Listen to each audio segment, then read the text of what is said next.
My Best Picture Marathon is up to winner number 17.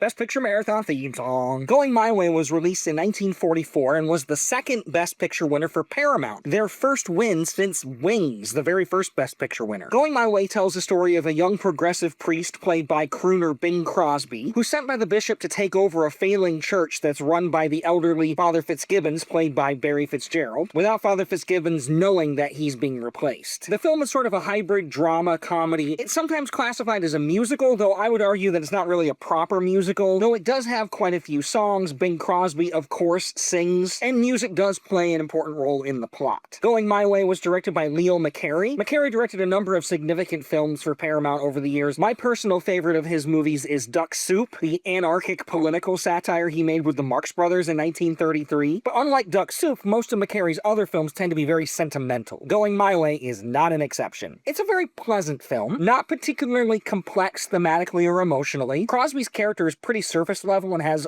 almost no real arc, though his performance is good and actually earned him an Oscar for Best Actor. Barry Fitzgerald, in my opinion, is the highlight of the movie. He's wonderful in this movie. Unfortunately, he's largely absent from the second half. Fitzgerald won Best Supporting Actor. He is the only actor in history to ever be nominated for both Best Actor and Supporting Actor for the same film in the same year. That's weird. The Academy later adopted rules so that that would never happen again. There are some pretty notable performers supporting Bing Crosby and Barry Fitzgerald in this film. Gene Lockhart, Porter Hall, William Frawley, and real-life opera star Reza Stevens. Young Carl Schweitzer also appears. He was the original Alfalfa in Hal Roach's Little Rascal shorts, and would later go on to appear in It's a Wonderful Life. Going My Way also won an Oscar for Best Original Song for Swingin' on a Star, which became a huge hit for Bing Crosby. And indeed, Going My Way became a huge hit for Paramount and was the highest grossing film of 1944, in addition to winning Best Picture. Because of the film's success, McCarey directed a sequel called The Bells of St. Mary's, which also starred Bing Crosby and also starred Ingrid Bergman, who we previously saw in Casablanca. That movie was an even bigger hit than Going My Way. I think Going My Way is fine, but I don't think it's the best movie of 1944. There were so many other great candidates for Best Picture that year. My personal favorite is Billy Wilder's film noir masterpiece Double Indemnity. It's so good. I've always thought Going My Way was a perfectly okay film, and I felt basically the same way watching it again tonight. It's not bad, but it's not particularly great either. Not very deep, a little dull, kind of sappy, but pleasant enough to pass the time. This movie came out a couple years into America's involvement in World War II, which may account for why the Academy voters and audiences were so drawn to the picture. It's pretty saccharine and not particularly challenging, and in the middle of a war, it can be comforting to just watch something pleasant. Okay, next up, Billy Wilder's The Lost Weekend. See you then.